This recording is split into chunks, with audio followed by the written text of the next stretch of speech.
हर समय मन में अलग अलग प्रकार के विचार आते हैं और इन विचारों की वजह से आपका मन बार बार काम से भटक जाता है। ऐसे में गौतम बुद्ध कहते हैं, आप तब तक उस मार्ग पर नहीं चल सकते जब तक आप खुद वह मार्ग नहीं बन जाते। लोग सवाल पूछते हैं, मेरा मन नहीं लग रहा है, क्या करूं? मन को शांत करना चाहता हूं, एकांत रहना चाहता हूं, मन की साधना प्राप्त करना चाहता हूं, हर तरह के फालतू विचारों से मुक्ति पाना चाहता हूँ, पर मेरा मन कहीं लगता ही नहीं। वो हमेशा यहाँ वहाँ भटकता रहता है। ऐसे में हमें क्या करना चाहिए? दोस्तों, आइए एक कहानी के जरिए से हम आपको ज्यादा सोचने को कैसे बंद किया जाता है यह समझाने की कोशिश करते हैं। एक समय की बात है, एक गुरु अपने शिष्य को ध्यान करना सिखा रहे थे। तभी एक शिष्य उनसे बोला, हे गुरुवर, कुछ समझ नहीं पा रहा, क्या मैं आपसे कुछ पूछ सकता हूँ? गुरुजी ने कहा, बिल्कुल पूछ सकते हो।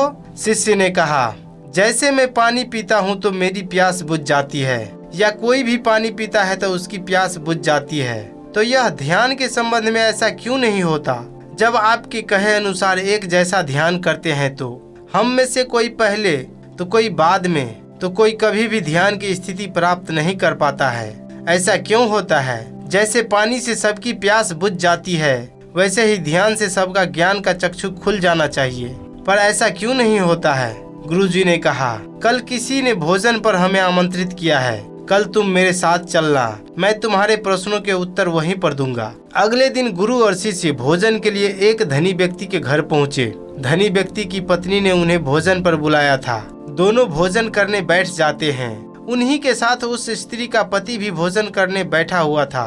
उसने अपने सभी नौकर पर चिल्लाकर कहा, यह क्या बेकार सा भोजन बना रखा है, इसमें कोई स्वाद ही नहीं है। वह भोजन की थाली फेंककर नौकर से कहता है कि जाओ दोबारा ढंग का भोजन बना कर लाओ। धनी व्यक्ति की पत्नी उन दोनों गुरु और शिष्य से क्षमा मांगकर उन्हें भोजन परोसने लगी। दोनों ने भोजन किया। गुरु ने अपनी थाली में 2 रोटी छोड़ दी।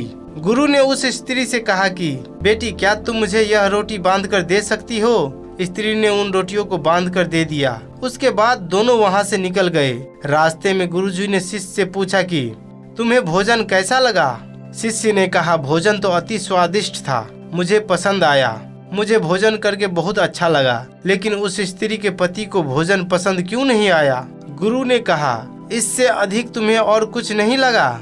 शिष्य ने कहा, इससे अच्छा और क्या लग सकता है गुरुदेव, मेरी भूख मिट गई, मेरा पेट भर गया। गुरुजी ने कहा, भोजन तो अच्छा था, फिर वह उस स्त्री के पति को भोजन पसंद क्यों नहीं आया?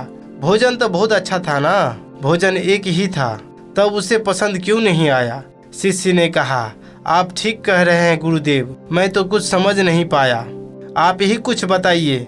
गुरुजी ने कहा, अभी तुम मेरे साथ आगे चलते रहो।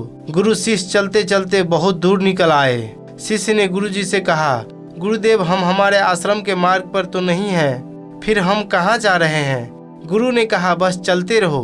बहुत दूर चलने के बाद एक फटे हाल व्यक्ति गुरु जी के सामने आ गया और उनके चरणों में गिर गया और बोला, हे परमात्मा, मेरी मदद करो, मैं 3 दिन से भूखा हूँ, मैंने कुछ भी नहीं खाया है, आप कृपा कर मुझे कुछ खाने को दे दो।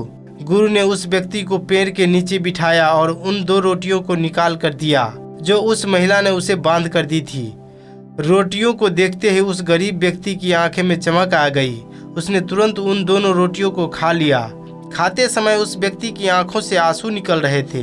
वह रो रहा था और खाता जा रहा था और हाथ से इशारे कर रहा था, जैसे वह किसी अदृश्य शक्ति को कह रहा हो, तेरी धन्यवाद इस रोटी के लिए। फिर खाने के बाद उसने गुरुजी को प्रणाम किया और धन्यवाद कहा। गुरुजी ने उस व्यक्ति से पूछा कि भोजन का स्वाद कैसा था? उसने कहा, स्वाद तो था ही नहीं, केवल जीवन था, परमात्मा और ईश्वर था। यह रोटियां नहीं थी, यह तो साक्षात जीवन था। ये कहकर वह व्यक्ति वहां से चला गया। गुरु ने शिष्य से कहा, देखो, भोजन वही था, लेकिन वही एक व्यक्ति को इस भोजन में स्वाद नहीं आता, बल्कि इसमें ईश्वर, परमेश्वर और जीवन को देख लेता है। इसी से पता चलता है कि व्यक्ति और भोजन की तृप्ति में भी अंतर है।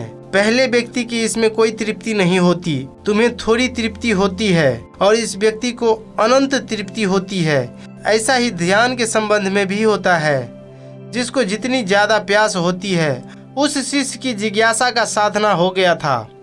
उसके प्रश्नों का उत्तर उसे मिल गया था, लेकिन हमारे प्रश्न का अभी भी हमें उत्तर नहीं मिला है। प्रश्न था, मन क्यों नहीं लगता? दोस्तों, जो लग जाए वो मन ही नहीं है। मन का स्वभाव ही है भावना। जब हमारे पास कोई चीज अत्यधिक होती है तब मन उससे भागने लगता है। जैसे उस धनी व्यक्ति का मन जिस भोजन से भाग रहा था, जो उसके लिए आम बात थी। लेकिन जब कोई चीज हमारे पास सीमित मात्रा में होती है और हमें मिल भी जाती है, तब हमारा मन उससे जुड़ जाता है और हम उस चीज की थोड़ी अहमियत भी रखते हैं। जैसे उस शिष्य का मन थोड़ा उस भोजन से जुड़ा हुआ था, तो उसने उस भोजन को स्वाद को जाना। जब हमें कोई चीज चाहिए होती है और वह हमारे पास नहीं होती है, तो पहले हमारा मन उस चीज के लिए ललचाता रहता है। वो हर हाल में उसे पा लेना चाहता है, और जब बात प्राणों पर आ जाए तब मन गायब हो जाता है। तब आप स्वाद नहीं देखते, भोजन का प्रकार नहीं देखते, तब आपको सिर्फ भोजन चाहिए होता है। तब आप एकाग्र हो जाते हैं। भोजन के लिए जो मिले उसी में आपको आनंद आ जाता है। स्वाद हो या ना हो, आपके प्राण अंदर तक उसे स्वीकार कर लेते हैं। और यह तब तक होता है जब मन नहीं होता। हम हमारे मन के लगाने की कोशिश करते हैं, कुछ पढ़ाई में लगाने की कोशिश करते हैं, तो कुछ अपने काम में लगाने की कोशिश करते हैं। लेकिन आपने देखा होगा कि मन कहीं नहीं लगता और लग भी नहीं सकता, क्योंकि उसका काम किसी चीज से लगना है ही नहीं। मन संतुष्टि को नहीं जानता, वो केवल पाना चाहता है। पाने के बाद भूल जाना जानता है। जो मिल गया उसे छोड़ देने की आदत होती है, जो छूट गया उसे फिर से पाने की आदत मन की होती है। अपने जिंदगी के पहले के हिस्से को देखे, वो केवल आपको अभी तक भगा रहा है। तो अब सवाल आता है कि अगर मन का काम भागना है या फिर भगाना है, तो क्या जिंदगी भर हम भागते ही रहेंगे? क्या हम कहीं रुकेंगे नहीं? ध्यान से देखो तो जिंदगी ऐसे ही है। जन्म से लेकर मृत्यु तक इंसान भागता ही रहता है, कभी किसी चीज के पीछे तो कभी किसी दूसरे चीज के पीछे। लेकिन फिर भी कुछ इंसान अपवाद हो जाते हैं, फिर वह रुक जाते हैं, भागना बंद कर देते हैं। तब चीजें उनके पीछे भागती हैं, वो किसी चीज के पीछे नहीं भागते। इसका सबसे बड़ा उदाहरण स्वयं गौतम बुद्ध है। हम लोग कैसे अपने जीवन में ठहराव ला सकते हैं, कैसे हम अपने जीवन में एकाग्रता ला सकते हैं, कैसे हम अपने जीवन में अपने मन को अपने आप नियंत्रित करने से रोक सकते हैं। और इसका एक ही रास्ता है, वह है ध्यान। ध्यान व्यवस्था लाता है, मन भागता है, ध्यान ठहराता है। मन कहता है दूसरी चीज को पकड़ लो, ध्यान एकाग्र लाता है। लेकिन ध्यान को लेकर भी हम भ्रमित रहते हैं। ध्यान का मतलब आंखें बंद करके बैठ जाने को ही समझ लेते हैं। एक छोटी बच्ची बहुत अच्छी बांसुरी बजाती है। जब वह बांसुरी बजाती है तो उसके सुर में खो जाती है, उसका मन गायब हो जाता है, उसके प्राण केवल उस बांसुरी की धुन में ही रम जाते हैं, और यही इसका ध्यान बन जाता है। लेकिन ऐसा इसलिए होता है क्योंकि इस लड़की को उस बांसुरी में रस आता है, आनंद आता है, यही उसकी प्रकृति है।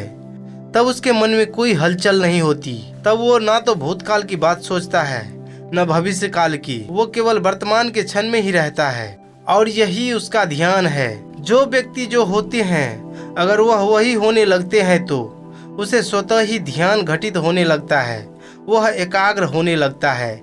लेकिन जब व्यक्ति कुछ होने की कोशिश करता है तो उसका मन हावी होने लगता है, एकाग्रता टूट जाती है, और तब हम भागते रहते हैं, सब कुछ पा लेते हैं, तब भी सोचते हैं कि कुछ रह गया है।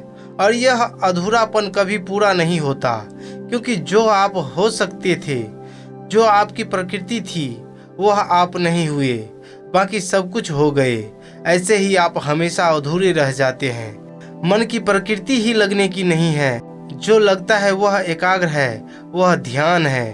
और जहाँ आपको एकाग्र मिल जाए, समझ लेना वही आपके लिए बना है। गौतम बुद्ध की इस प्रेरणादायक कहानी को आप अपने मित्रों के साथ शेयर जरूर कीजिए, ताकि उन्हें भी गौतम बुद्ध के असल ज्ञान के बारे में पता चल सके।